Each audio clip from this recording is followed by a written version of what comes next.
today to talk about data strategy for state governments. This is a webinar that is actually first in a series, but we're very glad you're all here. And we're appreciative as well to have Anne-Marie Smith from EW Solutions. This is Eric Sweden, Program Director, Enterprise Architecture and Governance with the National Association of State Information Officers. And this webinar is sponsored by the NASCIO Data Management Working Group. So as I stated, we're excited to present this, which is a first in a series of webinars focused on data management. This series will present on such topics as data governance, data stewardship, capability maturity model, Agile, and we'll have presentations from state CIOs, state geospatial information officers, and the first of that part of our series will begin in February with the state of Indiana. Today's topic is enterprise data strategy. So stay tuned to NASCIO for information on future webinars.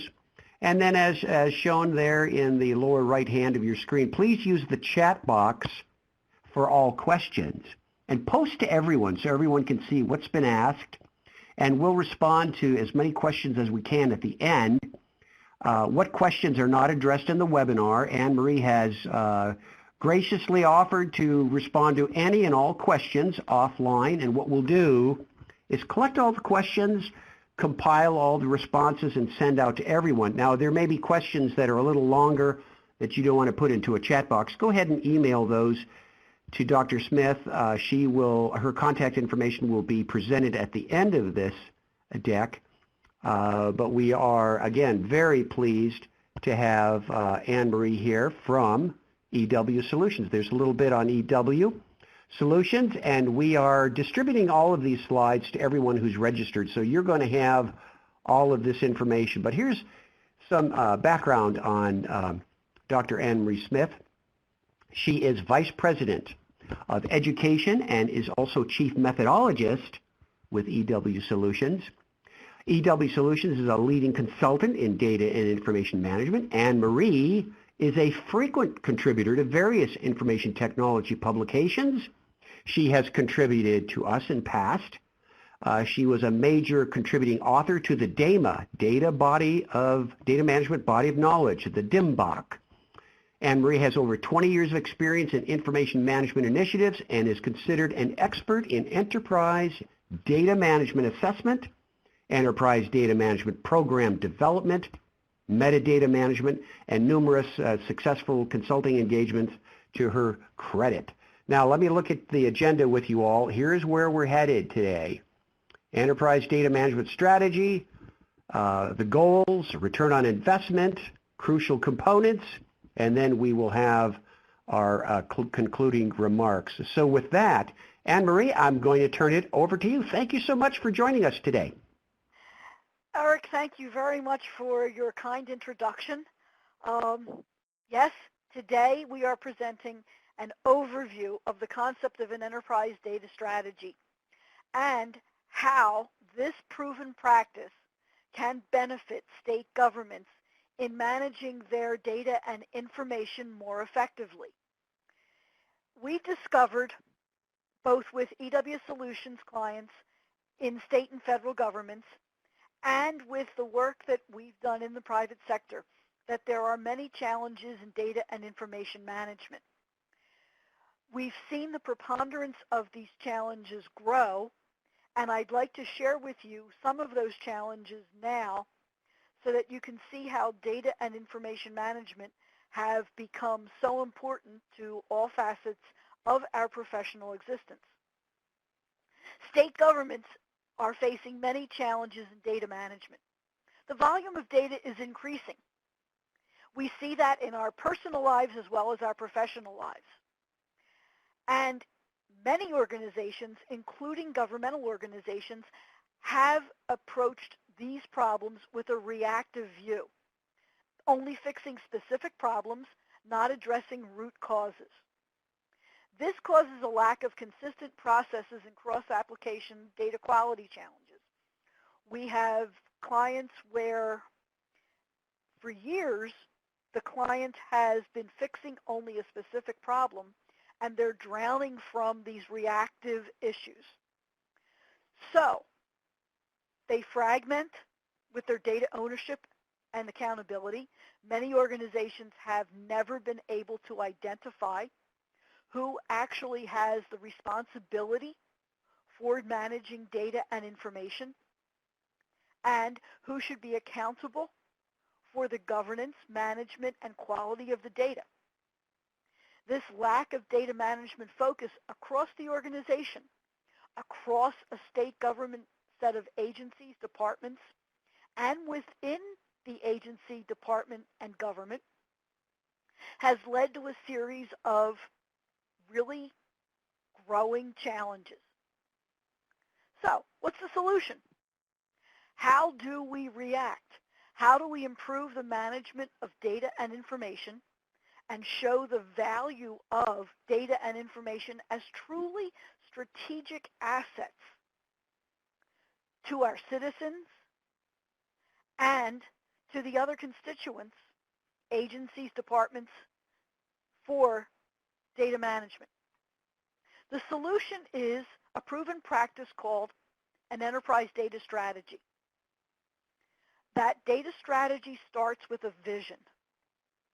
The vision of where we are, current state, what current state exists for each component of data management. The goals, where do we want to go? What future state do we want to achieve for each agency, each department, and for the enterprise, the state government as a whole? The planning. How do we want to get there? How do we want to reconcile the current state with that future state goal? What high-level processes do we need to have in place?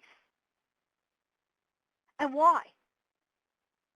What are the driving forces that are causing us to take this approach? Many of our clients have seen this proven practice of an enterprise data strategy to be extremely effective in returning to them the value of data and information, to stop them from drowning in data but suffering the consequences of a lack of information. Let's look at the components of an enterprise data strategy. What makes up an enterprise data strategy? What does it do? It identifies the current state of data and information management. Where do we stand right now? What does it look like? What is happening right now with each area of data management in each of our agencies, each of our departments, and as a whole across each of our state governments? What do we want it to look like in the future, and why? And what are the recommendations for improving the current state? This strategy applies to all the areas of enterprise data management, which include data governance, metadata management, master and reference data management, data warehousing and business intelligence, data architecture, data security, etc. Some of the clients EW Solutions has worked with, especially some of our governmental organizations, have started out thinking that a data strategy only applies to something like data governance or only something like metadata management. We discovered in the beginning of an engagement that we had to re-educate many of the staff members, in fact, many of the leaders in various organizations, that the data strategy was more than just one of the components of data management. It was all of them. That the focus had to be on all the areas of data management. Because without that, it's not comprehensive. So, why are we doing this? Well, Every organization, every state government, every federal organization has different reasons. Sometimes the key initiative is to reduce data redundancy. Sometimes it's to correct data errors. Sometimes it's to improve the efficiency and effectiveness of data collection, of storage, or of usage. This assessment and the strategy identify areas of improvement and the steps to achieve that. These are the prime components of an enterprise data strategy: the current state assessment, the future state vision, and the recommendations to achieve the future state based on the existing current state.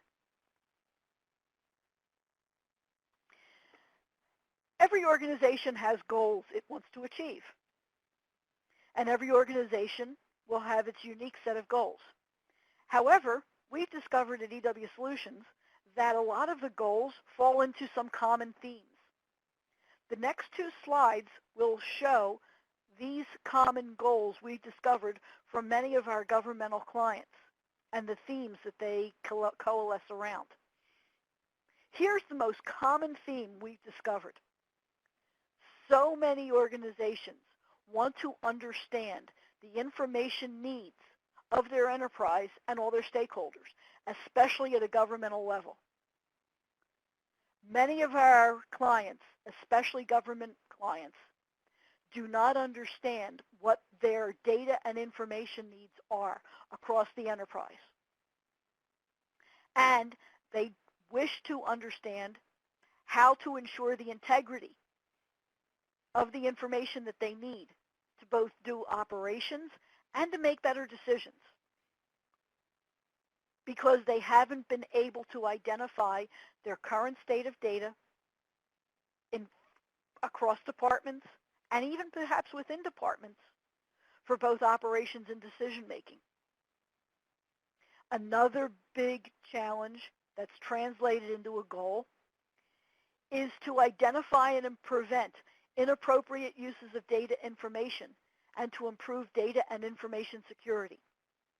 As we all know, information security is becoming increasingly important, and many of our clients are finding that one of their big strategy goals for data strategy has been to improve data security. How do we raise that level of security awareness? That's another big issue. Another big goal is to promote the value of and focus on data and information management with better practices, and recommendation of appropriate policy, standards, and procedures. In many of our governmental clients, we've identified a wealth of really diverse policies, practices, and procedures for data management. One department does something one way, another department does the exact same thing another way. One department identifies a data element this way, another department identifies the same data element another way, making it virtually impossible for two departments to reconcile the same data at an aggregate level. This is common to every organization we've worked with and is frequently one of the top goals for doing an enterprise data strategy. To stop the preponderance of differing processes, to reconcile these processes, to reconcile standards, to promote more data standardization, and to make it easier to find, record, and use data for the common good. Okay. Every organization, private, public, governmental, is concerned about spending money. What's the return on investment for a data strategy? Why would we want to spend the money to do a data strategy? What value is achieved both tangible and intangible, on an enterprise data strategy. Here we will discuss some of the results we have received from clients for the data strategies we have been fortunate enough to participate in and lead. The benefits of doing a data strategy can be identified in the following. Reducing inconsistencies in data management across the organization. This is the biggest benefit, and it reduces the inconsistencies, and the value comes back in the form of tangible and intangible benefits. Each agency is able to reduce cost very effectively when there are fewer data challenges, more data efficiencies, fewer data collisions, data standards are applied, best practices are applied consistently, a cost-benefit analysis is applied. It gives leadership insight to challenges and improvement techniques. Citizens are not asked to provide the same information to multiple agencies, improving morale in the citizenry. All these benefits of a data strategy can contribute greatly. Data redundancy reduction. One of our clients actually paid for its entire data management program simply by the value of the reduction they received in data storage by eliminating data redundancy. I shouldn't say eliminate, significantly reducing their data redundancy.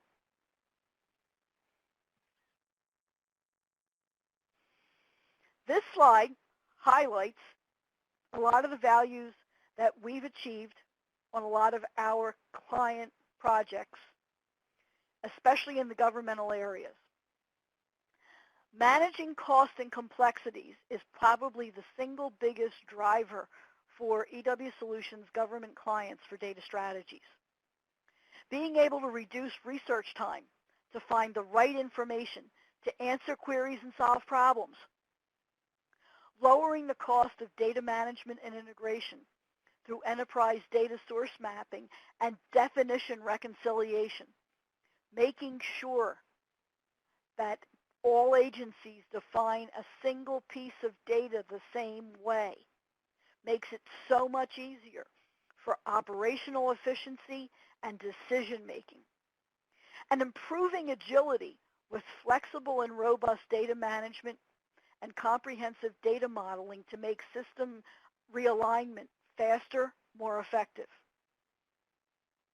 Increasing revenues and reducing risk, performance quality are also business value drivers in the return on investment for the data management strategy.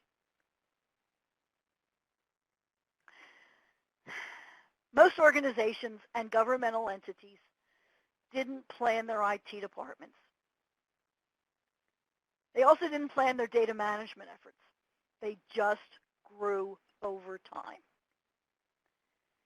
This reactive approach should stop now. It's time to develop a managed, planned, strategic approach to managing this really important asset, data. With data management, starting with the strategy, we can fix and refine processes and make the effective use of this asset so powerful. You can reduce your life cycles for IT development. You can lower project failure rates. You can enable the effective use of enterprise applications such as customer relationship management, social media management. You can provide powerful analytics to agencies and departments across the government. And you can provide improved service to user communities by having effective, streamlined data that's available confidently. This return on investment makes it really a powerful tool for every state government, because right now most governments are not in a position to embark on projects that are at an enterprise level, given the tight budget constraints we all face these days.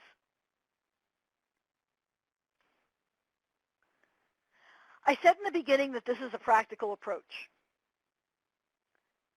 So we want to talk about success.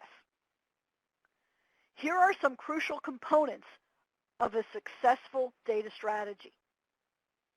The keys to an effective data strategy, whether done by a private company, a public company, a federal agency, or a state government, include the following. Every single successful data strategy starts with a current state assessment.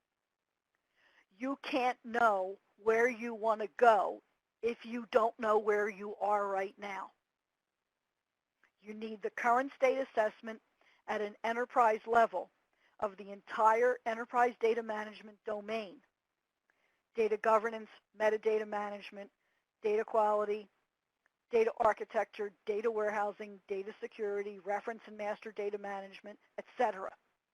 You have to know the current state of every domain before you go anyplace else with a future state vision. You need sustained executive sponsorship across the state government from your leadership, sustained with appropriate sustainable funding for both the strategy and its implementation. We've done several successful strategies for various governmental entities, and the implementation didn't quite happen because the leadership changed and the funding disappeared. So although the strategy was done well, the implementation started and never quite made it to fruition. The level of success wasn't what we had hoped it would be. You have to be able to quantify the business value, the return on investment, what can be saved, what can be reused, etc. You have to have clearly defined goals and objectives, and they have to be confirmed periodically because this doesn't take 2.5 weeks to do. And you have to be willing to amend those goals as needed.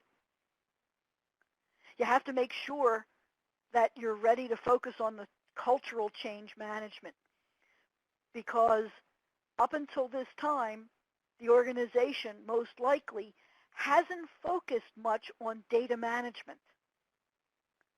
So we have to be able to educate everyone involved about the changes in the processes, the changes in the ways of doing business, and that's a cultural change, not just with the individual procedures, but with the actual implementation of this strategy and the roadmap. In the beginning, I mentioned the vision, that the strategy starts in part with the vision. Well, how do you get to the vision? You ask these questions of your executive leadership at the state level, of key agency and department leaders, interested stakeholders, etc. You ask the same questions, you ask them consistently, and you ask them thoroughly. These answers will lead you to developing the vision for your state's approach to data management, to solving the problems your state has in managing data as a strategic asset, as strategic as the buildings, as strategic as your citizens, as strategic as any other asset your state currently possesses.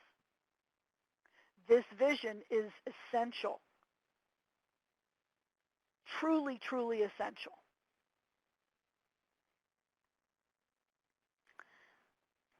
We said that the data strategy is practical. The roadmap implements the strategy. This roadmap identifies each part of the strategy's implementation. The roadmap coordinates the starting points. It takes the current state, the future state recommendations, and maps out high-level activities, all the major activities and many of the key minor activities to get you from your current state in each of the domains, data governance, metadata management, data quality management, etc., to the desired future state with appropriate time periods. It coordinates common elements and skills between each of the domains. For example, the common skills and activities between data governance and metadata management.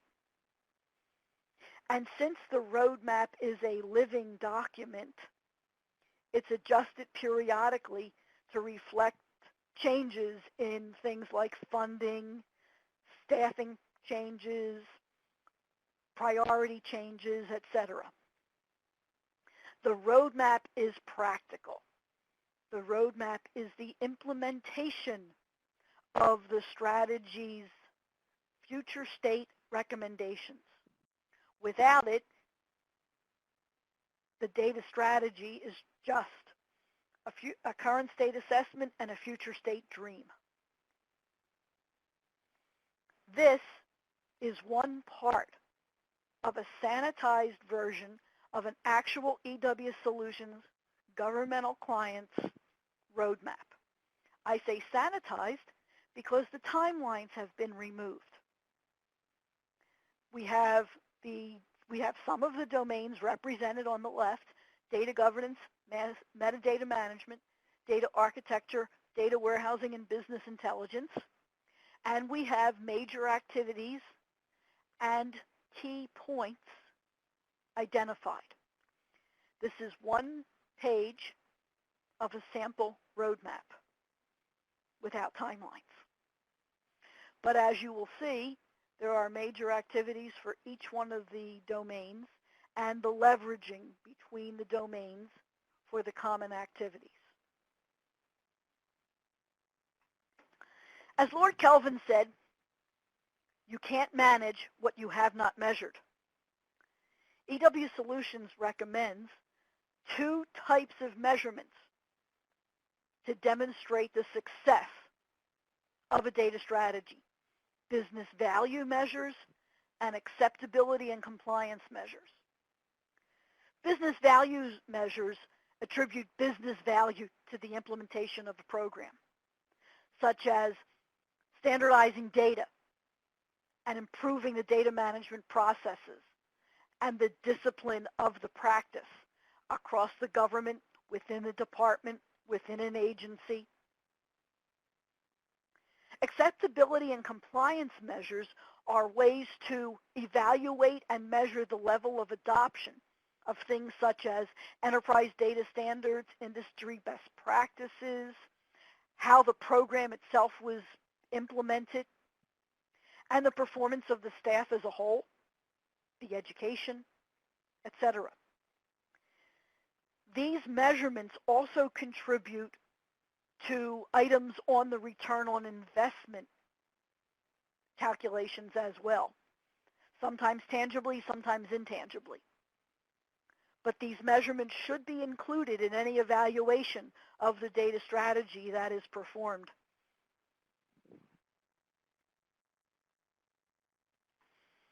Every organization, every profession wants to have its practitioners improve their knowledge, improve their education, improve their connections, and the data management profession is no different. Everyone involved in data management in every government organization should consider themselves a professional and should consider becoming part of an organization such as DAMA, and if you're involved in data warehousing, such as the Data Warehousing Institute, if you're involved in data governance, such as the Data Governance Professional Organization, etc. Every data management professional should be certified, just like every project management professional wants to be a PMP. Of course, since you're attending this webinar, you know of NASCIO. If you're a data architect and you're part of the federal government, you should become part of the federal data architecture environment. And if you're in data management, you should have the reference guide, the DAMA DIMBOK. The concepts of an enterprise data strategy are found in the DAMA DIMBOK, and you can learn about data management, its best practices, standard terms and definitions, guiding principles, and some standard processes. It even involves identifying some roles and deliverables.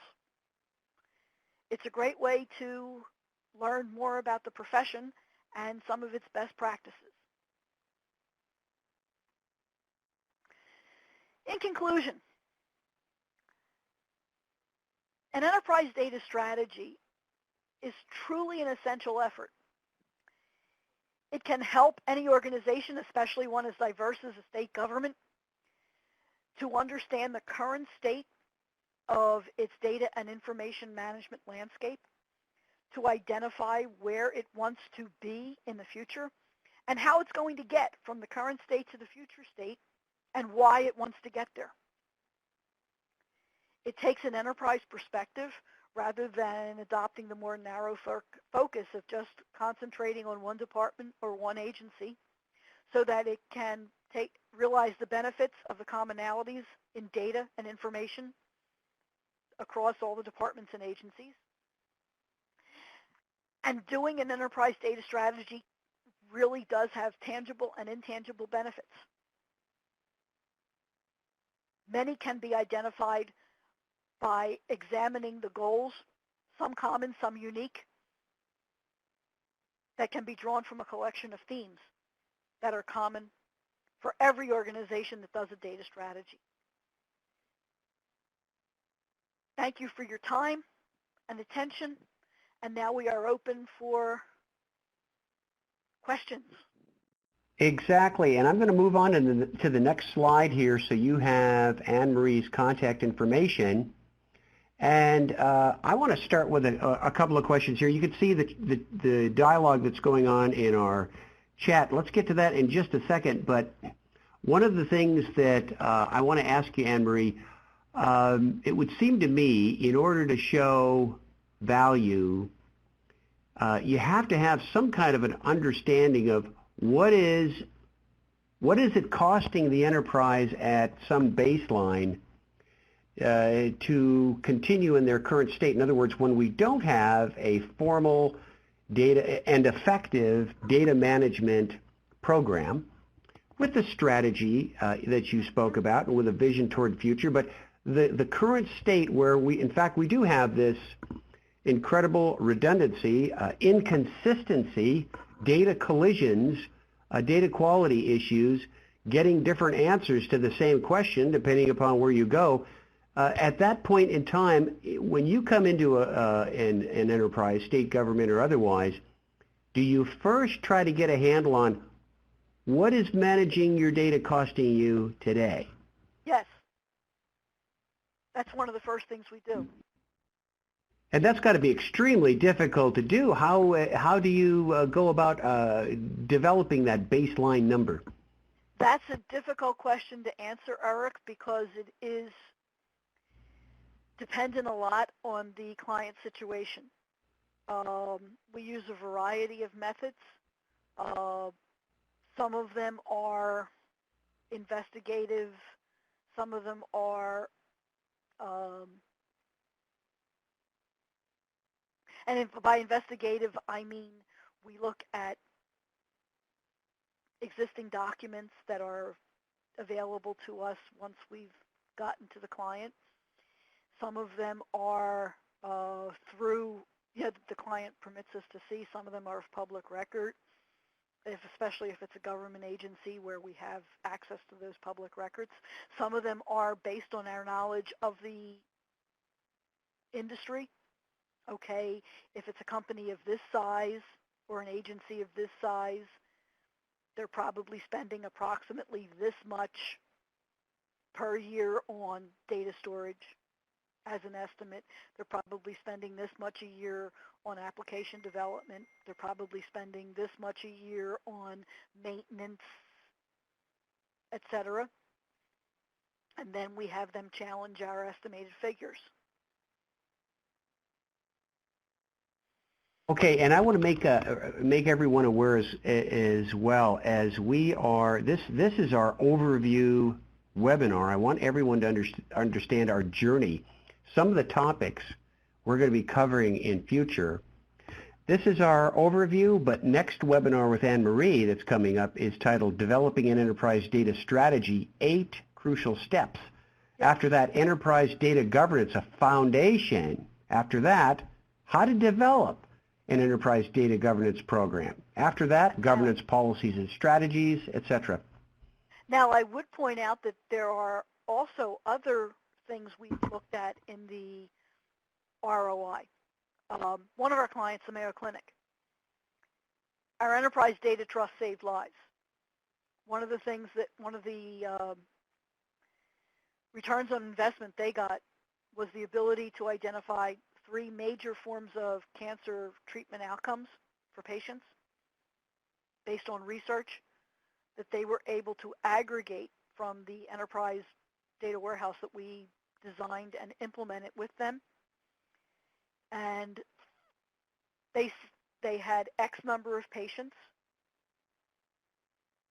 They identified that of those numbers of patients, so many patients were expected not to survive over a certain period of time because they didn't have a good idea. They weren't able to accurately prescribe sufficient levels of medication targeted to that particular type of cancer because they didn't have great patient outcomes. With them, what we were able to do with data governance and metadata management and collecting it together in the right form of a data warehouse, they were able to identify for these types of patients, this is the most efficacious treatment. Their lives saving went through the roof. Try to estimate an ROI for that. Ask the people whose lives were saved what that's worth. Like the MasterCard commercial, priceless. Harvard Pilgrim Healthcare. Now, I know I'm not using a lot of government clients, but these are the ones that come to mind right this minute. Harvard Pilgrim Healthcare. We were able to return approximately 25% return on investment for their claims reduction by improving their metadata management and data integration capabilities, which they returned to their customers. And return on investment for the data strategy we did for the EPA. We did a data strategy for the EPA, and as a result, their analysis of clean water, the costs for doing that study that they do now costs the taxpayer approximately half of what it used to because of the reduction in data redundancy, the availability of, believe it or not, I'm going to use this word, cleaner data, and the availability of more timely data that's more accurate. So every one of us who's listening to this call in the United States is paying approximately half for any clean water study that the EPA does than it used to.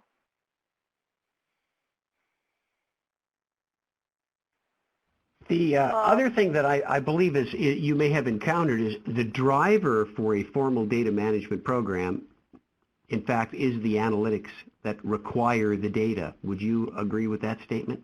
I would. And that's a good point to make, Eric, because there's another one that just came to my mind.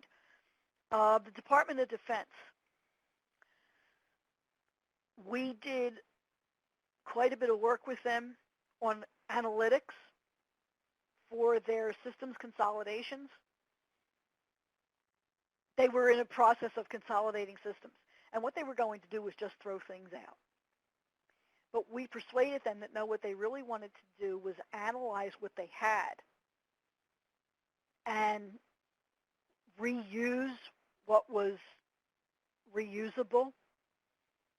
So we did an analytics engagement that way. And it was really a data strategy around analytics. Well, we saved them 68%.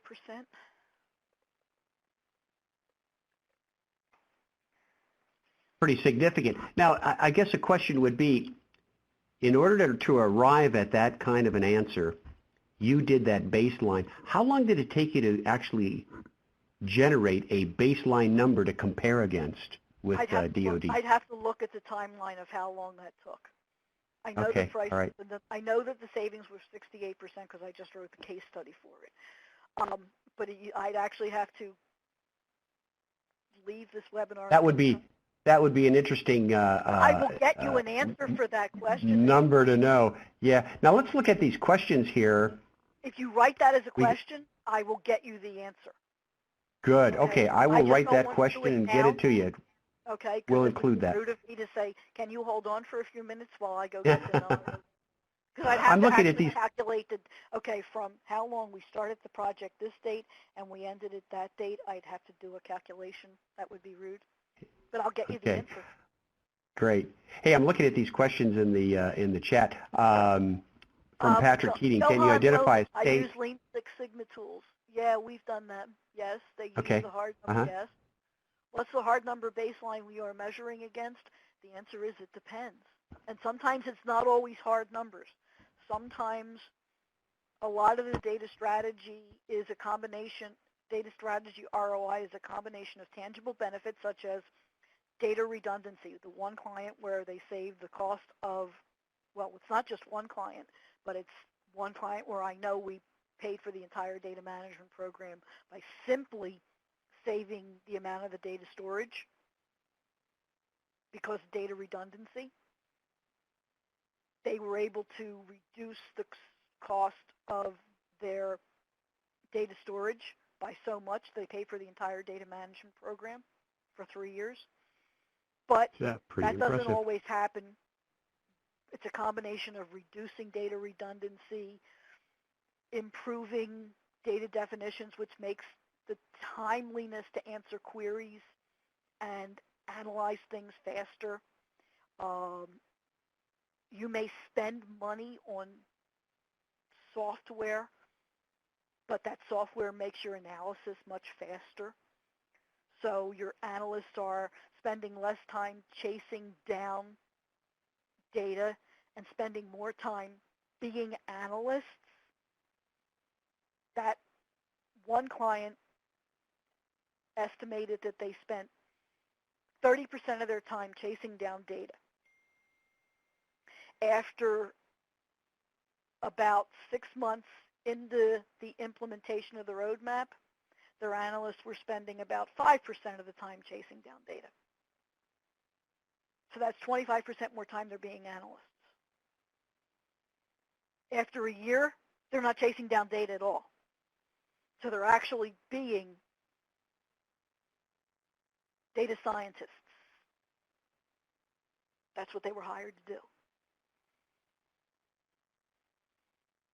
Very good. And then moving on to Patrick's question here. I've got a little response here. I can go back to Anne-Marie. Usually a couple months to baseline. Okay. if that helps. It's because I see somebody's asking how long has it taken to baseline. It's usually a couple months to baseline. 2 One months. or two, Okay. Very good. maybe 2 to 3, All no more right. than 3. Uh-huh. Okay. Very good. And please, And then, everyone understand that this was an overview. Eric and I positioned this first webinar as truly an overview so that people were introduced to this whole concept of an enterprise data strategy as an introduction. I didn't want to throw too much at people all at once. You should have seen the first version of the slides. right, right. But this is good. Anne-Marie, when you say Can you 1 to identify 2 a months, state that's already gone through this process? yeah, okay. Have you actually worked with states yet, state governments? We have worked with some who have started the process, who unfortunately have not gone through the entire roadmap because the government has changed during the process period, and the new administration said, "Nah, I'm not sure we need this." That's why I mentioned at least 3 times the need for sustained executive support and the need for the data management function to be considered as a living, continued department like accounting, etc. In the past, the state of California was one of them. The state of Kentucky was one of them. It used to be the state of New Jersey had a great department. The state of Massachusetts, the Commonwealth of Massachusetts, the Commonwealth of Kentucky, the state of California. All of them right now are past efforts. Hopefully they will be efforts again. As more states see the value of this either starting or resurrecting.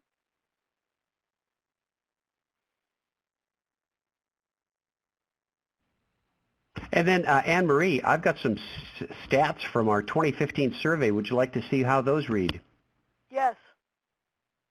So here's a question. How would you characterize your data management function in terms of importance and maturity? This is from our 2015 annual survey. 47% said we've got a long way to go to develop an enterprise view of data and governance of the data as a state asset. 49% said we have made some progress in developing operating discipline for managing data. 2% said we have a formal data management discipline that includes governance, roles and responsibilities and tools. 2% responded we have a formal data management discipline that includes governance, roles, responsibilities and tools. We are now moving toward data as an enterprise asset. So you can see in most cases, by far, we don't have these formal programs, but that's the whole reason for this series of webinars. Yes. Any surprises there? No. Actually, 2% was probably high, in my view. I see that Virginia Hambrick, excuse me for mispronouncing her name, has a very good start with our data strategy and roadmap. We have an active EIM steering committee and have identified a chief data steward for each department. We are in the process of implementing various aspects of our EIM strategy. I'd love to see more about that. That sounds We are going to definitely hear more about that. So yeah. That's great. Good. Good. Congratulations, Virginia. I'd love to see a presentation about that. We're going to recruit her. So, good. Then we can look at another response here from Kurt. Yes, I see that. Yeah, baselines are great, but they keep changing. Yeah, yeah, and I know it's extremely difficult to actually come up with what those baselines are, as we've discussed. You've got to be afforded the opportunity to actually figure out what that baseline is. So. Yes. And you have to have. You've got to have a cooperative patient, right? A cooperative patient. Yes, I'm sorry, I was talking over you. I apologize. Yes, the cooperative patients. That's absolutely right. And we we had some really good work going in several places, and especially, it's not just in government, because the same thing happens in private enterprise when executives leave. Many times, not all the time, but many times, a new executive comes in, or a new team comes in, and decides that they no longer want an initiative like this for a variety of reasons.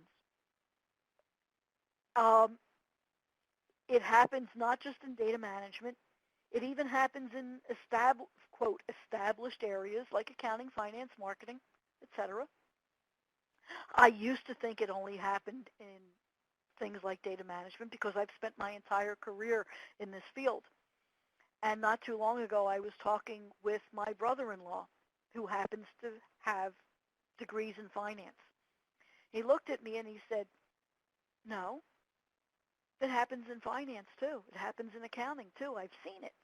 A new initiative, a new way of doing something in accounting or finance, the chief financial officer changes and the new CFO decides, no, I'm not going to do it that way. Now, there are certain generally accepted accounting principles and certain common financial best practices that you can't change.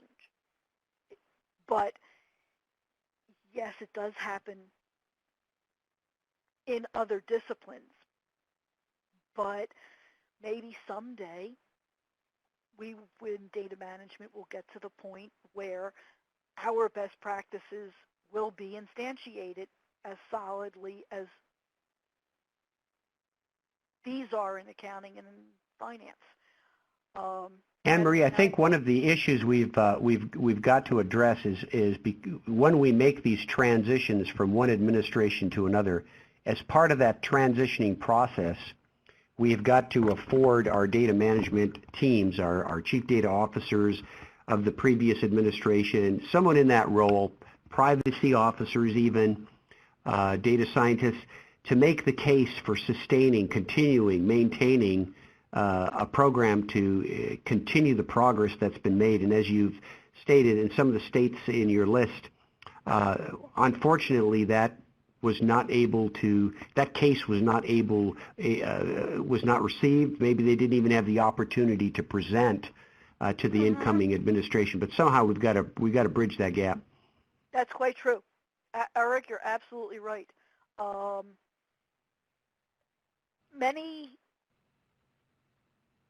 Many organizations in general do not view data and information as assets. That view generally has to change because more and more frequently, data and information are becoming part of the lifeblood of daily activities.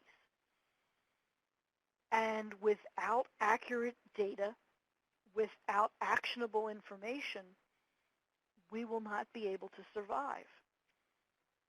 And if we don't recognize that we need these structures to hold the framework of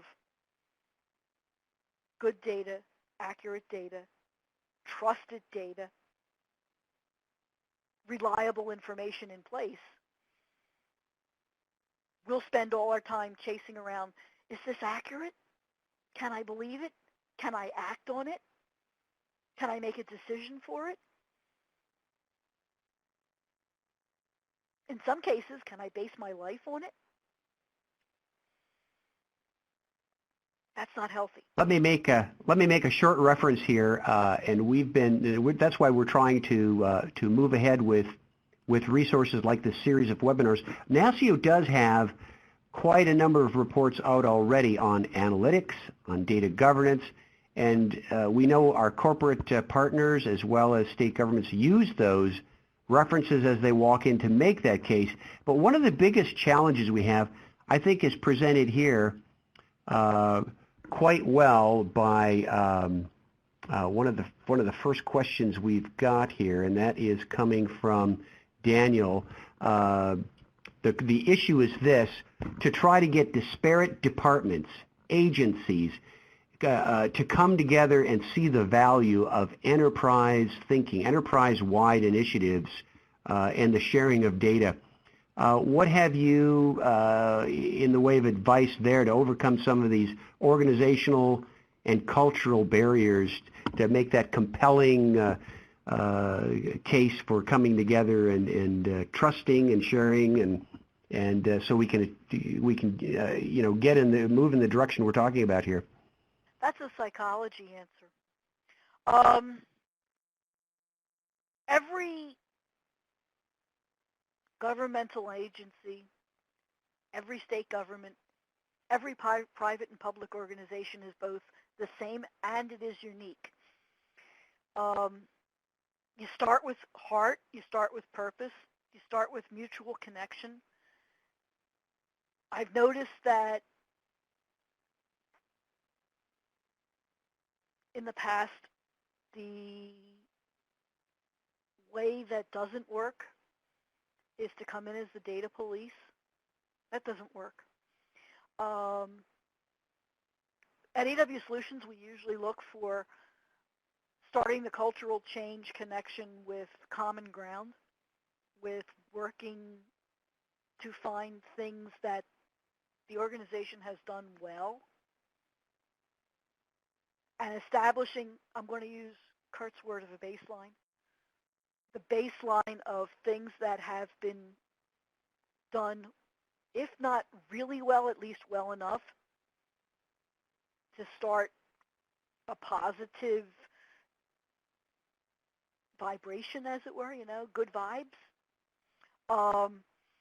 and working with enough of the stakeholders and building consensus at a variety of levels simultaneously, positively. It's not easy, but it's also not impossibly hard. It's having the right attitude. It's doing unto others as you would have them do unto you, being nice, being open, being willing to share, not wanting to say, I know what I'm doing and you don't, which is the way I think it was approached sometimes in the past. And that might be one of the reasons why this sort of approach might not have gotten the traction that it should have had.